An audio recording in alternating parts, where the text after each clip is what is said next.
지금도 변함없이 아름다운 외모를 유지하고 있는 장윤희 씨는 얼굴만큼이나 마음씨도 고운 분으로 주변 사람들로부터 많은 칭찬을 받고 있습니다. 1954년 경상남도 통영에서 태어난 그녀는 대한민국을 대표하는 여배우 중 한 명으로 1970년대에는 장미 유지인과 함께 여배우 트로이카를 이루며 당대 최고의 미녀 배우로 손꼽혔습니다. 그녀와 함께 작업했던 남자 배우들은 장윤희 씨의 아름다움을 회상하며 그녀의 외모가 매우 뛰어났음을 강조합니다. 또한 그녀를 촬영했던 카메라맨은 장윤희 씨가 어떤 장면에서도 완벽하게 화면에 잡힌다며 그녀의 미모를 극찬했습니다. 시대를 초월하는 그녀의 아름다움은 수십 년이 지난 지금도 전혀 촌스러움이 느껴지지 않을 정도입니다. 장윤희 씨의 명성은 국내에만 국한되지 않았습니다. 그녀는 한국인 최초로 일본 동경가요제에 초청받는 영예를 안았으며 대만에서도 그녀의 영화가 개봉되어 큰 인기를 끌었습니다. 대만 방문 당시 공항에서는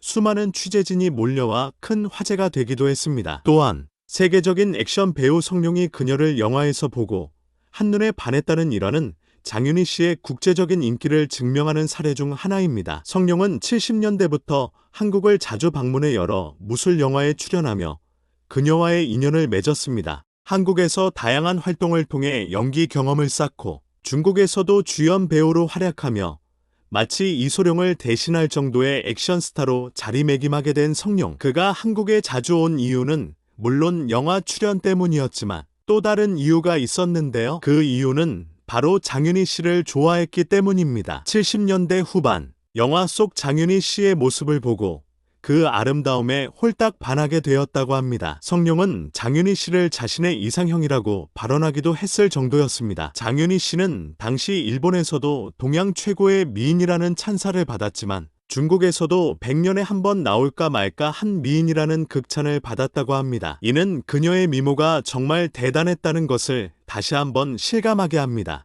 성룡은 실제로 70년대 후반의 우연한 기회에 장윤희 씨를 몇 번 만날 수 있었고 만나서 데이트를 했다고 고백하기도 했습니다. 성룡은 그녀를 매우 좋아했기 때문에 그만큼 한국에 자주 방문하지 않았나 싶습니다. 이후 성룡은 영화권으로 스타덤에 오르고 난 뒤에 장윤희 씨에게 프로포즈를 하였지만 장윤희 씨가 이를 거절했다는 이야기도 있었습니다. 성룡의 입장에서는 장윤희 씨가 이상형이었지만 장윤희 씨 입장에서는 그렇지 않았던 것 같습니다. 그러니까 성룡의 일방적인 짝사랑으로 끝나게 되었던 것이죠. 장윤희 씨는 1975년도에 영화 욕망으로 데뷔하게 되었습니다. 이 영화가 흥행에 성공하지는 못했지만 이후 TV 광고 모델로 전격 발탁되어 당시 최고의 미남 배우였던 신일용 씨와 함께 브라보콘 아이스크림 광고에 나오게 되었고 단수맥 셰프 최고의 미녀로 떠오르며 대중들에게 큰 관심을 받게 되었습니다. 그렇게 인지도를 충분히 쌓은 그녀의 다음 두 번째 작품은 영화 청춘 극장이었는데요. 여기서 여주인공 역할을 맡은 장윤희 씨는 예쁜 얼굴과 인상적인 연기로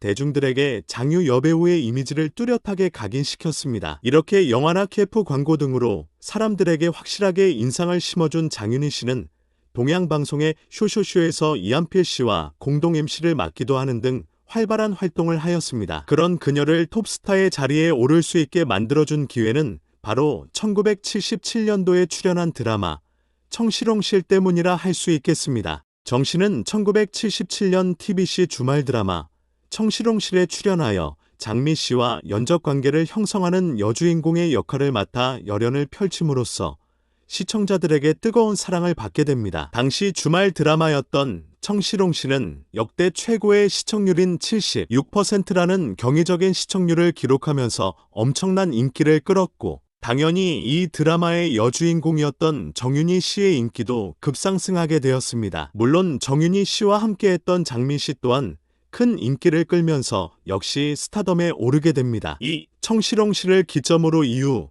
77번 아가씨, 죽음보다 깊은 잠, 도시의 사냥꾼, 뻐꾸기는 밤에 오는가 등 수많은 작품에 출연하면서 활발한 활동을 이어나갔습니다. 출연한 영화들이 자그마치 40여 편에 이르며 대부분 흥행에 크게 성공함으로써 영화계에서 정윤희는 캐스팅 1순위의 여배우로 등극하게 됩니다. 또한 영화 뻐꾸기는 밤에 오는가로 대종상 여우주연상을 타내고 앵무새는 몸으로 울었다로 또다시 대종상 여우주연상을 수상하며 그리고 백상 최우수 연기상을 역시 2번이나 수상함으로써 정윤희는 단순히 얼굴만 예쁜 배우가 아니라 미모와 연기력을 모두 갖춘 완벽한 여배우로 인정받게 되었습니다. 단순히 TV 드라마뿐만이 아니라 영화계까지 주름잡았던 당대의 스타였습니다. 하지만 그런 그녀에게도 시련은 있었습니다. 70년대 중반부터 80년대 중반까지 10여 년 동안 최고의 미녀 배우로서 화려한 삶을 살았던 그녀였지만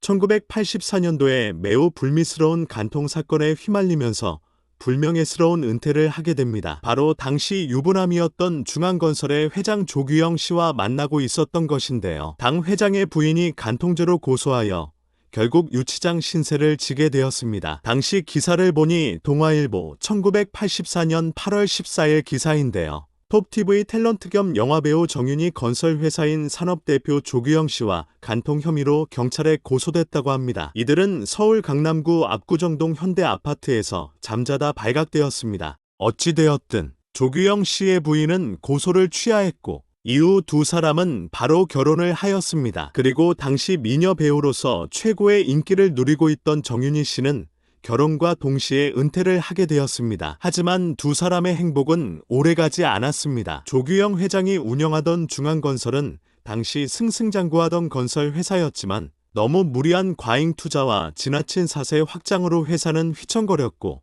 여러 은행에 엄청난 부채를 지게 되었습니다. 결국 2014년도에 회생 절차를 신청하고 법정 관리에 들어가게 됩니다. 이때 채무를 변제하기 위해 자신이 살고 있던 압구정동 아파트도 경매 처분이 되었습니다. 정윤희 씨의 불행은 여기서 끝나지 않았습니다. 그녀는 조규영 씨와 전부인 사이에서 태어난 일남 일녀의 의부 자식을 키웠지만 정윤희 씨와 조규영 씨 사이에도 아들이 하나 있었습니다. 그 아들이 미국에서 약물 중독으로 인한 심장정지로 사망하게 되었다는 갑작스러운 비보를 듣게 됩니다. 이에 정윤희 씨는 엄청난 충격을 받게 됩니다. 남편의 사업 부도는 어떻게든 견뎌왔지만 소중한 아들을 잃은 슬픔은 도저히 견딜 수 없는 큰 괴로움이었습니다. 현재 정윤희 씨는 경기도에서 시부모를 모시고 살고 있는데 매우 검소하고 소박하게 생활하고 있으며 봉사활동도 열심히 하고 있다고 합니다. 그리고 성당에도 열심히 다니면서 종교활동도 열심히 하고 있다는데요. 이제는 세월이 흘러 나이가 들었지만 지금도 여전히 고운 미모를 자랑하고 있으며 얼굴도 예쁘고 마음씨도 예쁜 분이라며 주변의 칭찬이 자자하다고 합니다. 정윤희 씨의 이야기는 많은 사람들에게 깊은 인상을 남깁니다. 한때 최고의 미녀 배우로 화려한 삶을 살았지만 남편의 사업 부도와 신하들을 잃는 등의 아픔을 겪으며 많은 시련을 겪었습니다. 그러나 그녀는 그 같은 역경과 시련을 모두 극복해내고 마음의 평정을 되찾았으며 현재는 자신의 생활에 만족하면서 열심히 봉사활동에 매진하는 모범적인 삶을 살아가고 있습니다. 정윤희 씨의 이야기는 우리에게 중요한 교훈을 줍니다. 인생에서 예상치 못한 어려움과 시련이 닥쳤을 때 그것을 극복하는 것이 얼마나 중요한지를 보여줍니다. 또한 어려움을 겪은 후에도 긍정적인 태도를 유지하며 삶의 의미를 찾고 다른 사람들을 위해 봉사하는 것이 얼마나 가치 있는 일인지를 일깨워줍니다. 정윤희 씨의 근황을 듣고 많은 사람들이 그녀의 강인함과 따뜻한 마음에 감동을 받았을 것입니다. 그녀의 삶은 우리 모두에게 희망과 용기를 주며 어떤 상황에서도 결코 포기하지 않고 앞으로 나아가야 한다는 메시지를 전달합니다. 정윤희 씨처럼 우리 모두가 자신의 삶에 만족하며 주변 사람들과 사회에 긍정적인 영향을 끼치는 삶을 살아갈 수 있기를 바랍니다.